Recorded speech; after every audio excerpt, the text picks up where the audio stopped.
안녕하세요. 저는 서울의 한 백화점에서 인사팀 사무직으로 근무하고 있는 30살 여성입니다. 백화점에서 근무한다고 해서 판매만 하는 건 아니에요. 그 백화점이 잘 운영될 수 있도록 뒷받침해주는 다양한 부서들이 존재합니다. 저는 3년째 전문대에서 비서학과를 전공하고 졸업과 동시에 취직이 된 탓에 근무한 지는 제법 되었네요. 가끔 야근을 하다 보면 음악을 틀어놓거나 남들은 어떻게 사나 이야기를 듣는 것을 좋아해 사연 채널을 종종 틀어놓곤 하는데요. 불과 몇 개월 전에 제가 이혼하게 되면서 겪었던 일들이 생각나 이렇게 사연을 쓰게 되었네요. 그동안 시집살이, 시처짓은 사연으로만 들었지 제가 직접 당하게 될 줄은 몰랐습니다. 뭘 엄청나게 당한 건 아니지만 어찌 보면 별것 아닌 문제로 집안 싸움으로까지 번져 제 인생에 더 큰 오점을 남기기 싫어서 이혼을 했거든요. 말도 안 되는 걸로 우기는 시어머니, 저를 감싸려는 척만 했던 남편과 평생 살다가는 제명에 못 살 것 같았어요. 무슨 사연인지 궁금하시죠? 그럼 지금부터 제 사연 시작할게요. 저는 대학을 졸업하고 23살의 어린 나이에 우연히 좋은 기회로 큰 호텔에 입사하게 되었습니다. 학교 생활을 잘했던 탓에 학과 교수님의 추천을 받아 스카웃이 된 거거든요. 물론 처음 사회생활을 시작한 거라 서툰 점이 굉장히 많았습니다. 실수도 많이 했고요. 다행히 좋은 사수를 만나 금방 업무에 적응할 수 있었고 고과 점수도 잘 챙겨받은 덕에 5년 만에 팀장 직급까지 올라 월급도 세후 400 정도로 넉넉하게 벌고 있었어요. 전문대를 나왔음에도 불구하고 제 또래 친구들에 비하면 정말 많은 돈을 벌고 있던 거죠.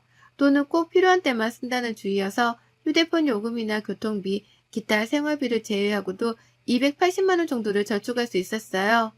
어렸을 때부터 부모님의 영향을 받아 검소한 습관을 들였던 탓에 가능한 일이었죠. 부모님이 없이 사신 건 아니었어요. 갈비집을 운영하고 계셨는데 호텔 주방장 출신이셨던 아버지가 방송에도 출연하실 정도로 유명한 분이셨는데 덕분에 장사도 잘 되고 홈쇼핑에도 진출하시고 사업의 규모가 꽤 컸거든요. 되도록이면 밥은 집이나 직장에서 해결했어서 식비 자체에 대한 부담은 없었어요. 사회생활을 시작하며 이제는 알아서 살아보라며 백화점 근처로 오피스텔을 얻어주신 덕에 걸어서도 출퇴근할 수 있는 거리였고 아침부터 저녁까지 일을 했기에 딱히 돈을 쓸 데가 없었어요. 가끔 친구들을 만난다거나 저도 여자인지라 쇼핑도 가끔은 하지만 과하진 않아요. 제가 할 수 있는 선에서 해결하는 편이고 일찍 독립을 했던 터라 더더욱 아끼게 되더라고요. 그렇다고 지질이 궁상까지는 아니었답니다. 아무튼 그렇게 정신없이 사회생활을 하고 5년차가 되었을 무렵 입사 동기의 소개로 전 남편을 만났어요. 그 동기가 만나던 남자친구와 결혼한다며 저에게 청첩장도 줄 겸 저녁을 먹자고 했죠. 그 자리에는 전 남편도 같이 있었어요. 그 동기 애비신랑 친구였거든요. 그날 저녁 식사를 했고 분위기 좋은 와인바에서 2차를 즐겼습니다. 분위기가 무르익으며 남편과 번호를 교환했고 앞으로 친하게 지내자며 많은 대화를 나누었죠. 남편은 그 당시 대학을 졸업하고 갓 사회생활을 시작한 사람이었습니다. 강남에서 유명한 로펌에서 송무직 직원으로 근무를 하고 있다 했죠. 대화 코드도 잘 맞고 유쾌하고 저를 세심하게 대해주는 모습에 조금씩 호감이 생겼고 그렇게 저희는 연인 사이로 발전하게 되었습니다. 사랑에 눈이 멀었던 탓일까요? 1년 전후의 연애를 끝으로 저희는 결혼하게 되었습니다. 양가 집안에 인사를 드리고 상견례까지 마쳤죠. 모든 게 일사천리로 진행되었고 그렇게 저희는 양가 집안의 축복을 받으며 행복한 결혼식을 올렸습니다. 남편은 호르몬이 밑에서 자랐고 밑으로는 남편과 1살 차이인 시동생 그리고 시누이가 한 명 있었어요. 남편이 고등학생 시절 시아버님이 돌아가신 바람에 시어머니 혼자 자식을 셋을 키우셨고 그 바람에 시어머니는 특히나 아들 부심이 대단한 분이셨죠. 상견례 자리에서 농담 삼아 이제는 며느리 덕 좀 보고 살아야 한다는 말을 하셨는데 그때는 그저 남편을 사랑하는 마음이 컸기에 그 말이 무슨 의미인지 몰랐습니다. 결혼을 하고 행복한 신혼생활이 시작되는가 싶었는데 아니나 다를까 저도 늘 남의 이야기로만 듣던 시집살이를 당하게 되었습니다. 상견례를 할 때까지만 해도 그냥 아들 부심이 조금 있는 시어머니인 줄 알았는데 결혼을 하고 나니 태도가 약간은 돌변하시더라고요. 며느리 덕 좀 보아야겠다는 말을 입에 달고 사셨거든요. 오피스텔을 정리하고 그 돈을 합쳐서 신혼집과 혼수를 장만했는데 시댁에서는 나이 어린 시동생들이 있고 많이 보태주지 못한다며 3천만 원을 주신 게 전부였거든요. 그래도 행복한 결혼 생활을 망치고 싶진 않아서 제가 살던 오피스텔을 정리한 돈과 제가 모아왔던 돈, 그리고 친정 부모님이 보태라며 주신 1억을 합쳐 빚 없이 신혼집을 장만한 거였습니다. 시댁에서 주신 3천만 원은 나중에 비상금으로 쓰게 두라며 남편 명의의 통장에 입금시켜 놓았죠. 결국 따지고 들면 시댁의 도움은 하나도 받지 않은 셈이었어요. 그걸 모르던 시어머니는 신혼집을 자기 집이 마냥 드나들며 온갖 살림에 간섭을 하기 시작하셨죠. 저와 남편이 대출받아 같이 마련한 집인 줄 아시더라고요. 신혼집은 온전히 제 명의로 된 제 집이었습니다. 너 결혼했다는 애가 살림이 이게 뭐냐? 인스턴트 데워 먹니? 나는 여태 우리 아들한테 그런 거 먹여본 적이 없다. 그게 다 몸에 얼마나 안 좋은 것들인데 자고로 음식은 청성이야. 하나하나 깨끗한 유기농 재료로 만들어서 먹어야지. 너 살림 좀 배워야겠다. 어머니, 저희 둘 다 일하다 보니 챙겨 먹을 시간이 별로 없어요. 그래도 주말에는 웬만하면 요리해 먹고요. 장도 근처 대형마트 가서 보는데 거기 품질이 나쁜 건 아니잖아요. 아무리 고급지면 뭐하니. 그거 다 농약 쳐서 때깔 좋게 보이려고 한 건데 재료는 앞으로 시장에서 장 보고 음식은 다 해먹어라. 내 아들 아침 굶기지 않았으면 좋겠구나. 그리고 옷은 다 분리해서 빨지? 속옷은 반드시 손빨래 해야 하고 또. 어머니, 제가 아직은 많이 부족하지만 열심히 노력할게요. 많이 가르쳐 주세요. 시어머니가 잔소리를 하실 때마다 그래도 잘 살으라고 덕담하시는구나 하고 새겨 들었어요. 그래도 저희보다는 오래 인생을 사신 분이고 살림을 더 많이 하셨던 분이니까 하시는 말씀이 다 일리가 있겠거니 생각했거든요. 더군다나 시어머니라서 더 그러려니 했었습니다. 밉보이면 안 되니까요. 그때는 뭐가 그렇게 무서웠는지 왜 그렇게 잘 보이고 싶었나 모르겠네요. 오히려 친정 부모님은 사업이 바쁘셨던 것도 있지만 이제 결혼도 했으니 제 인생은 제가 개척하며 살아야 된다고 가급적 연락을 하지 말라고 하시더라고요. 본인들도 먹고 살기 바쁘니 정말 중요한 일 아니면 애초에 신경 쓸 일을 만들지 말라 하셨습니다. 무소식이 희소식이니 그런 줄 알겠다면서요. 그렇게 남편과 알콩달콩 사이도 좋고 시어머니의 간섭과 함께 저의 정신없는 신혼생활이 이어졌습니다. 1년이라는 시간이 흘렀고 그러다 제가 남편과 이혼하게 된 결정적인 사건이 발생합니다. 어느 날 정신없이 보고서를 작성하고 있는데 시어머니께 연락이 오는 겁니다. 전화를 받을 수 없는 상황이어서 문자 메시지로 잠시 뒤에 연락드린다고 하고 일을 마무리하니 점심시간이어서 오후 1시가 다 되어서야 전화를 드렸어요. 전화를 받은 시어머니는 상당히 화가 난 목소리셨습니다. 예, 네가 바쁘면 얼마나 바쁘다고 이 CM이 전화까지 돌리고 그러는 거야? 그깟 백화점 일이 뭐 대단하다고. 강남 로폰 다니는 네 남편 정도는 돼야 바쁘다고 하는 거야. 그나저나 한 달 뒤가 내 생일인 거 알고 있냐? 네, 당연히 알고 있죠. 근데 그날 주말이 아니어서 퇴근하고 저녁 식사하면서 챙겨드려야 할 것 같아요. 월차도 지난달에 일이 있어서 땡겼었던 터라 휴가 사용을 못하거든요. 뭐? 그게 말이 됐니? 결혼하고 나서 네가 처음 챙기는 CM이 생일인데 그냥 저녁 한 끼로 때우려고 그러니?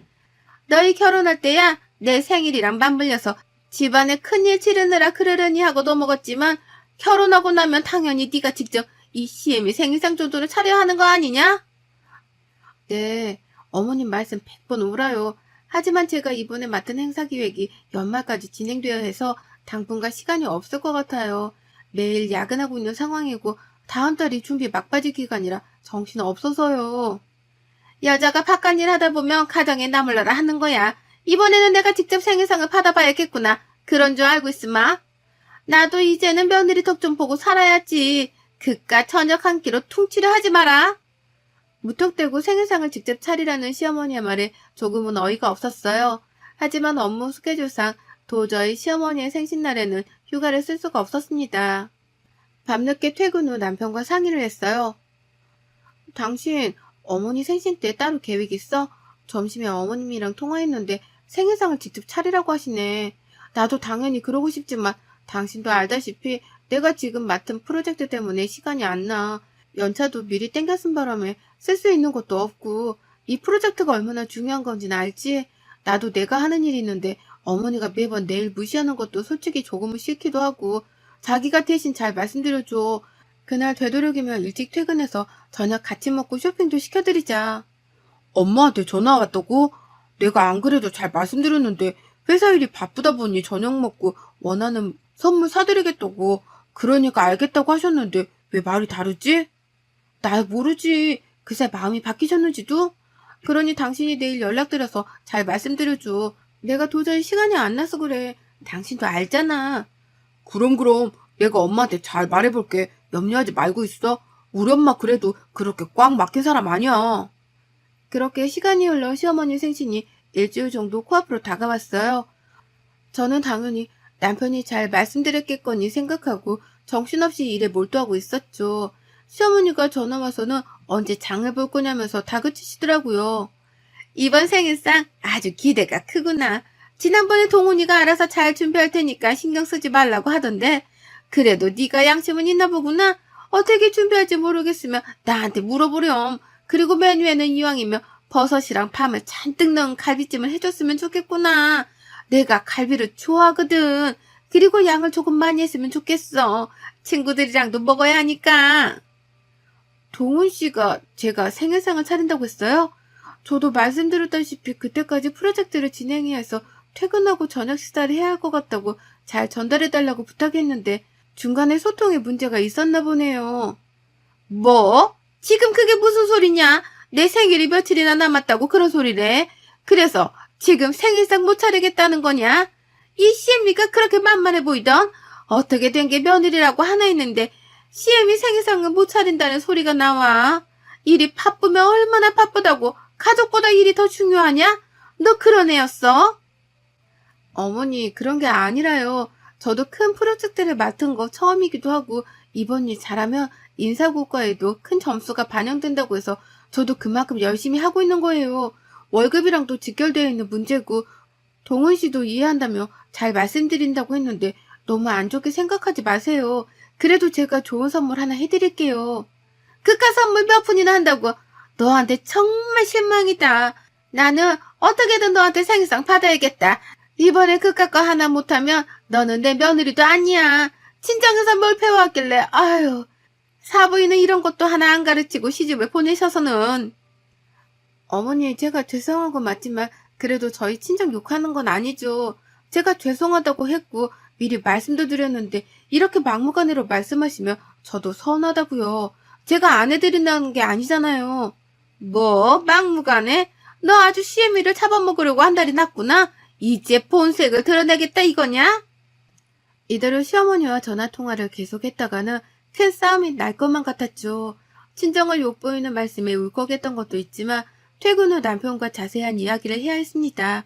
남편은 시어머니께 저녁 식사를 하자고 말씀을 드렸는데 곧 죽어도 제가 차려주는 생일상을 받아야겠다며 고집을 부리시더래요. 그래서 제 상황을 뻔히 아는 남편이 계속 달래드리고 있는데 안 통한다며 본인도 난처하다고 하더라고요. 그러면서 오늘 통화한 내용을 말하니 남편이 사과를 하며 자신이 중간 역할을 못해서 미안하다고 사과를 했습니다. 자신이 그날 월차를 내서 어떻게든 음식을 해갖고 시댁에서 저녁상을 차릴 테니 제가 한 걸로 하고 제발 비유 좀 맞춰달라 사정사정을 하길래 알겠다고 대답했습니다. 문제의 그날 남편은 모든 요리를 다 할 수 없었기에 새벽부터 유명한 반찬가게며 맛집으로 소문난 갈비찜 가게를 찾아가서 포장을 해오는 등 정신없이 움직이더군요. 나름 전도 붙이고 잡채도 할 줄 알아서 사온 음식들과 이래저래 조합을 하니 그럴싸한 한상이 차려졌습니다. 그렇게 시댁에서 저녁을 먹는데 시동생들도 맛있다며 잘 먹어주더군요. 저는 시어머니께 죄송한 마음을 담아 나름 최고급의 명품백과 지갑을 세트로 선물로 드렸습니다. 그래도 500만 원이 넘는 선물이었어요. 결혼하고 처음 챙겨드리는 생신이기도 하고 거하게 한턱 쏜 셈이죠. 그런데 시어머니는 자기 아들이 차린 상인지도 모르고 드시는 음식마다 하나하나 타박을 하시더라고요. 너는 도대체 음식을 어떻게 배운 거니? 이 반찬들은 하나같이 다 짜고 잡채에 참기름을 넣어야지 들기름을 넣질 않나. 갈비찜에 내가 버섯이랑 밥 많이 넣으라고 했는데 꼴랑 몇 개 들어가고 이전은 또 왜 이렇게 붙였어? 너 이래서 명절 음식을 제대로 하겠냐? 너 도대체 친정에서 뭘 배워온 거니? 너네 부모 갈비찜 한다며. 음식점 하신다는 분들이 딸한테 이런 거 하나 안 그르쳤다디? 기본 중에 기본인데 너네 친정은 정말 양심도 없구나. 어떻게 이런 딸을 우리 집안에 시집을 보내서는. 저는 그 소리를 듣고 참고 있던 이성의 끈을 놓아버렸어요. 식사를 하던 시동생들과 남편도 시어머니의 말씀에 서로 눈치 보기 바빴고 제가 표정이 굳어지자 어쩔 줄을 몰라 하더라고요. 급기야 시동생 중 한 명은 물을 가지러 간다며 자리를 뜨더라고요. 저는 시어머니께 있는 사실 그대로를 말씀드렸어요. 어머니, 제가 저번에도 참고 넘어갔는데 저희 친정 모욕하지 마세요. 그리고 이 생신상 동훈 씨가 차린 거예요. 반찬도 호박나무로 직접 한 거지만 반찬 가게에서 사온 것도 있고요.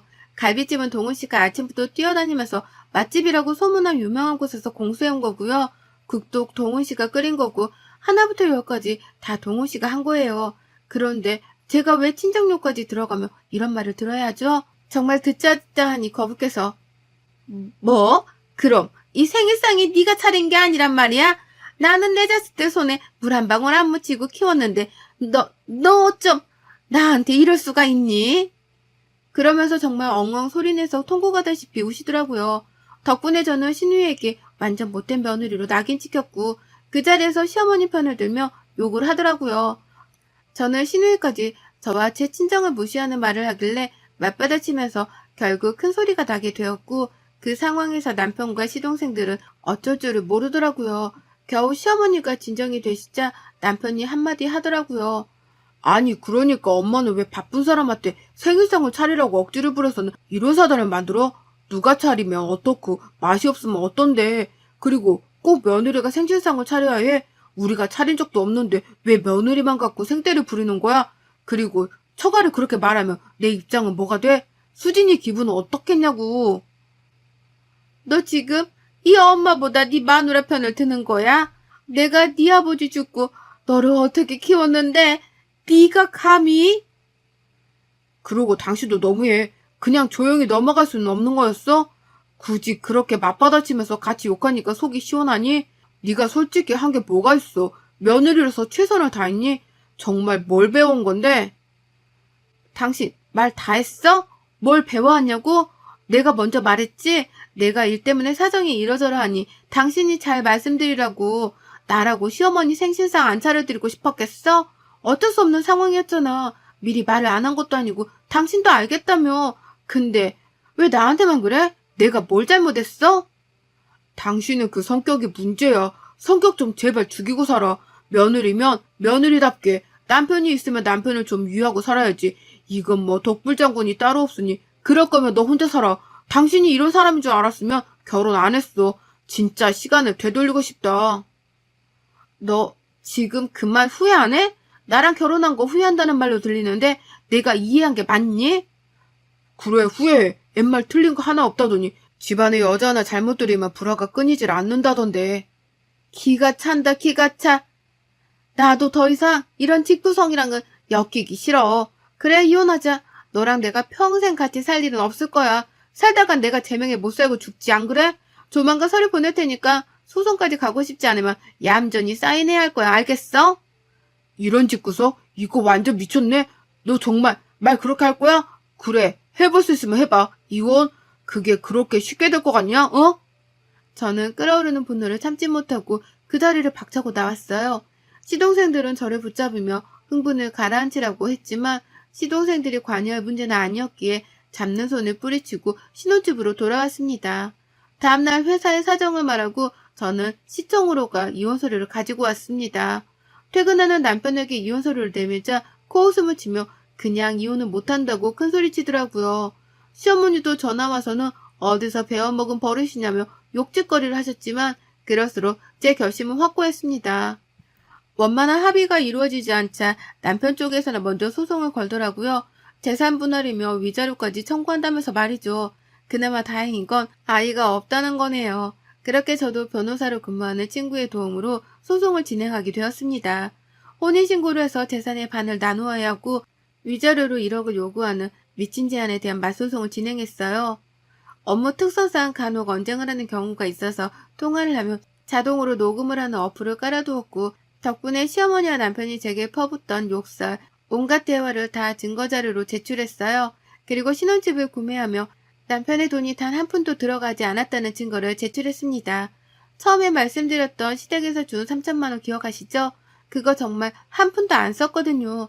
사회초년생이란 급여가 250 정도밖에 되지 않았던 남편은 그 돈으로 품위 유지비며 차를 산다는 이유로 월급을 각자 관리했던 탓에 정말 신혼집에는 단 한 푼도 보태지 않았거든요.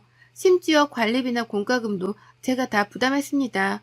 제가 더 여유로웠고 충분한 자금이 있었기 때문에 누가 뭐라고 어디에 나눠 쓰고 세세하게 그런 것까지 신경 쓰지 않았거든요. 결국 재판은 저에게 유리하게 적용했고 오히려 남편은 저에게 위자료 3천만 원을 지급하라는 판결을 받았습니다. 하지만 남편은 돈이 없다며 배째라는 식으로 나오더라고요. 알고 보니 시어머니가 준 그 3천만 원으로 자기가 타고 다니던 외제차를 산 거였어요. 저한테는 중고로 구매해서 싸게 샀다는 둥 그러더니 알고 보니 전 재산을 털어 산 거였네요. 결국 빈털터리로 쫓겨나게 생긴 남편은 그제서야 저에게 잘못했다며 빌더라고요. 시어머니도 자신이 너무 과했던 것 같다며 앞으로는 시짜짓 하지 않겠다고 같이 찾아와 빌더라고요.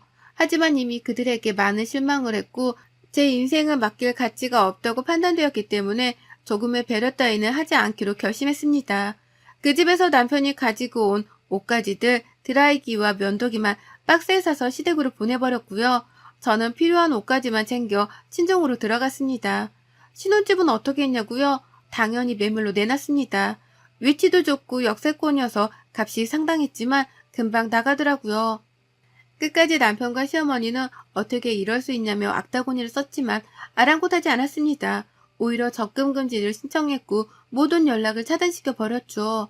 저와 연락이 닿질 않자 친정 부모님이 운영하시는 가게까지 찾아갔다가 부모님이 신고한 덕분에 경찰에 끌려가고서야 그 뒤로 찾아오지도 않는다더라고요. 저는 인생 공부했다 생각하고 정신없이 일만 해오며 살고 있어요. 아직 반년도 채 지나지 않은 시간이지만 그 짧은 시간에 많은 걸 느꼈습니다. 친정 부모님도 요즘엔 이혼이 흠도 아니라며 괜히 위축돼서 살지 말라고 당부하셨고요.